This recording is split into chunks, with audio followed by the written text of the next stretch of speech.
Olá, meu nome é Amir, sou um dos palestrantes da Casa do Caminho e nesses tempos de quarentena, aí onde nós temos que ficar fisicamente distantes, a Casa do Caminho usa a tecnologia para nos colocar um pouco mais próximos em pensamento, em sentimento.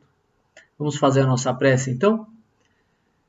Deus, nosso Pai, neste dia tão significativo para a cristandade, o domingo de Páscoa, nós agradecemos a Ti por termos essa oportunidade e pedimos o Teu amparo, o Teu auxílio para que possamos ter inspiração, que possamos ter a compreensão adequada para essas reflexões. Que os Teus mensageiros estejam conosco, Pai. Graças a Deus. Hoje é domingo de Páscoa e, como nós fizemos aí nos outros dois vídeos, nós vamos usar mais uma vez os textos do espírito Humberto de Campos. Especificamente, nós vamos usar o capítulo do livro Boa Nova, do Humberto de Campos, pela mediunidade de Chico Xavier, especificamente um capítulo chamado A Mulher e a Ressurreição, que é bem adequado aí para esse dia que se comemora hoje na cristandade toda. No livro Boa Nova, aí, nesse capítulo A Mulher e a Ressurreição, Humberto de Campos coloca que já tinham se passado 2 dias sobre aquele doloroso drama do Calvário, né? Aquele doloroso suplício todo que todo mundo já viu em filme, que todo mundo já leu lá no Novo Testamento, aquele sofrimento horrível por que fizeram Jesus passar. E o que aconteceu? Como os discípulos não tinham, eles se sentiam desalentados ali, naquele instante onde o mestre já havia sido crucificado e morto, e eles não sabiam se ele retornaria de fato. Então, eles tinham ali uma sensação de dúvida, uma penosa situação de dúvida reinava dentro daquela comunidade dos discípulos. É importante lembrar que quase todos deles haviam vacilado na hora extrema.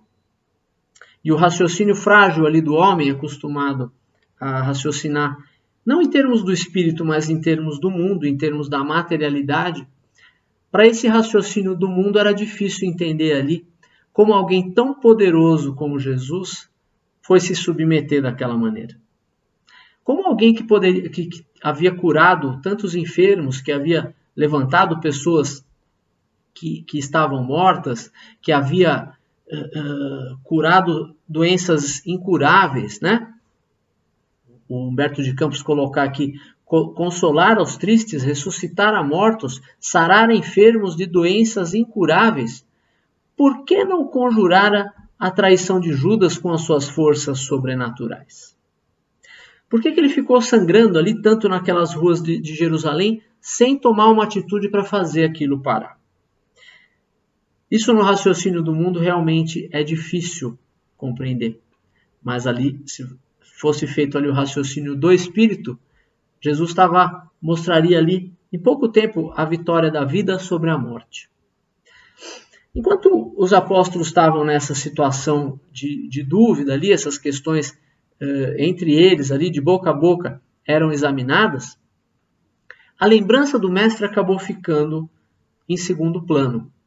Acabou ficando um pouco esquecida a exemplificação e a grandeza dos seus ensinamentos. E Humberto de Campos diz que o barco da fé não sossobrara, né, não naufragara inteiramente, porque ali estavam as lágrimas do coração materno de Maria, trespassado de amarguras. Só que mesmo assim, com essa dúvida toda entre a comunidade ali dos seus discípulos, dos seus seguidores, o mestre observava ali o que estava acontecendo. Ele observava essa incompreensão como um pastor que contempla um rebanho desarvorado ali sem direção. Ele era esse pastor. Ele desejava fazer a sua palavra ouvida dentro daqueles corações atormentados. Só que só a fé ardente e o ardente amor conseguem vencer os abismos de sombra entre a terra e o céu. E esses companheiros estavam se deixando abater pelas ideias negativas. Mas teve uma, que foi Maria de Magdala. Não estamos aí falando de Maria, mãe de Jesus, né? Estamos falando de uma das seguidoras de Jesus, chamada Maria de Magdala. Ou Maria Madalena. Humberto de Campos a retrata aqui como uma ex-pecadora de Magdala, né? Ex-pecadora porque ela aprendeu muita coisa com Jesus. E o texto fala que ela se acercou do sepulcro ali onde estaria o corpo de Jesus com perfume e flores. Desejosa de fazer aquelas últimas homenagens ao mestre, de colocar aquelas flores ali e de perfumar aquelas mãos que ela esperava encontrar inertes e frias ali do mestre morto. Ela queria mais uma vez cobrir o mestre com o choro do seu amor purificado e ardoroso. Seu coração estava ainda naquela fé radiosa e pura que o Senhor havia lhe ensinado. E, sobretudo, aquela dedicação com que ela pudera renunciar a todas as paixões inferiores que a seduziam no mundo. Ela ia ao túmulo com amor. E só o amor pode realizar os milagres supremos. Bonita essa maneira do Humberto de Campos dizer, né? Só que ela não encontrou lá mais o corpo. Ficou estupefata, porque ela esperava encontrar ali aquele corpo que tinha sido sepultado. Como é que ele poderia ter saído sozinho? A única hipótese seria ali na mente dela ter sido roubado esse corpo. E ela se retirava entristecida para dizer aos outros discípulos o que aconteceu. Quando ela ia se retirando, uma voz carinhosa e meiga falou brandamente aos seus ouvidos: Maria. Ela se supôs ali chamada pelo jardineiro. Achou que o jardineiro ali das proximidades do sepulcro fosse quem a estivesse chamando. Mas, de novo, em breves instantes ela reconheceria aquela voz inesquecível do mestre e aquele sorriso inesquecível. Ela se atirou aos pés dele e ajoelhou. Era a promessa de Jesus que se cumpria, o retorno do mestre, a imortalidade, a realidade da ressurreição, diz Humberto de Campos, era a essência divina que tornaria eterno o cristianismo. Essa mensagem de alegria ela foi ressoando na comunidade inteira, porque a notícia foi se espalhando que Jesus ressuscitara. O evangelho era então a verdade que se tornava imutável. Em todos os corações pairava aquela divina embriaguez de luz e júbilos celestiais. Levantava-se a fé, levantava-se e se renovava o amor, morria a dúvida e se erguia o ânimo em todos os espíritos. A luz da ressurreição, através da fé ardente e do ardente amor de Maria Madalena, iluminaria a estrada cristã para todos os séculos terrestres que viriam após. Muito lindo esse texto de Humberto de Campos, que a gente rapidamente fez um resuminho aqui. A Mulher e a Ressurreição, do livro Boa Nova. Isso aconteceu num domingo de Páscoa. E isso para nós traz um símbolo poderoso. Qual é esse símbolo poderoso? A Páscoa teve origem muito antes da chegada de Jesus, né? Na verdade, a Páscoa ali, ela era uma festa que já era comemorada ali na época de Jesus e que ele, inclusive, tinha vontade de comemorar com os apóstolos. Ele relata isso num outro texto desse mesmo livro, onde ele fala: anseio ardentemente comer essa Páscoa convosco. Né? Ali seria um símbolo também imortal ali do cristianismo. Essa palavra Páscoa teve origem na palavra Pesach, ou Pessah, que significa no hebraico passagem. E era uma festa que comemorava, que homenageava a libertação dos hebreus da escravidão no Egito.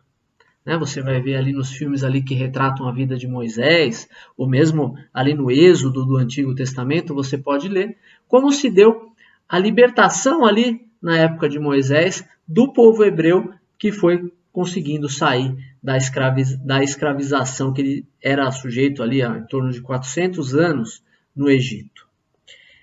Egito ali, a gente tem que entender que está simbolizando todas as nossas limitações. Se a gente lembrar do primeiro mandamento, ali está também retratado ali no Antigo Testamento, como é que é o primeiro dos 10 mandamentos? Deus fala ali para Moisés: eu sou o Senhor teu Deus, que te tirei da casa da servidão, que seria o Egito, sou eu que te tirei do Egito. A palavra Egito ali significa estreiteza, limite, limitação. E o que é esse símbolo que no domingo de Páscoa, em que se comemora a libertação, o Cristo nos mostra a vitória da vida sobre a morte? Olha o poder que tem esse símbolo. É como se ele estivesse dizendo: olha, vocês que são imortais, vocês que já sabem agora da imortalidade da alma, serão libertados de todas as suas limitações. E como que a gente pode se libertar então de todas as limitações? Através de Jesus, porque ele disse: eu sou o caminho, a verdade e a vida. Ninguém vem ao Pai senão por mim. Ele nos ensinou a nos libertarmos através da prática de tudo o que ele nos ensinou no Evangelho. Por exemplo, quando você faz a caridade, você se livra do egoísmo, vai se libertando do egoísmo. Quando você vai treinando e aprendendo o perdão, você se liberta do orgulho. Quando você vai deixando de se ofender com o outro, você vai se libertando do melindre. Quando você aprende que as coisas que mais valem a pena na vida são aquelas que o dinheiro não compra, que o dinheiro não pode trazer, você talvez esteja libertando-se do que ele chama ali de escravização a mamon, escravização às riquezas. E assim Jesus também coloca uma série de coisas que a gente pode ir usando para se libertar. Todas elas estão exemplificadas e ensinadas no seu Evangelho, através das suas parábolas, através de todos os seus ensinamentos, mas principalmente através dos seus exemplos. E alguns desses exemplos maravilhosos que ele não deu numa situação ali fácil, ele deu numa situação extrema. Talvez o maior deles seja quando ele, pregado na cruz, pouco antes disso que se comemora hoje, né? Um fato que aconteceu ali na sexta-feira da Paixão, ele clama a Deus por nós. Ele fala: Pai, perdoa-os, porque eles não sabem o que fazem. E aí, decorreram 2000 anos, ele nos enviou o Consolador prometido, que ele nos prometeu que ensinaria todas as coisas e nos faria lembrar tudo o que ele havia dito. E nós então já não podemos dizer mais que não sabemos o que fazemos, né? Naquela época a gente estava numa fase bem anterior do nosso desenvolvimento espiritual. Hoje nós já temos uma gama de ensinamentos, uma quantidade de ensinamentos e de exemplos dele e de outros seguidores que viriam depois, muito maior. Então, talvez a gente não tenha mais hoje essa defesa que a gente não sabe o que faz. Ele nos ensinou muito bem já o que a gente faz. A espiritualidade, depois, na terceira revelação, também nos ensinou muito bem o que a gente faz. Então, essa mensagem que a gente tem que ter da Páscoa é que o Cristo nos oferece a libertação através do seu Evangelho, do estudo, da prática e da vivência do seu Evangelho, de tudo que ele nos ensinou. É isso que vai nos libertar das nossas limitações todas, isso que vai nos tirar da estreiteza. Que o Cristo te acompanhe e abençoe cada uma das suas escolhas.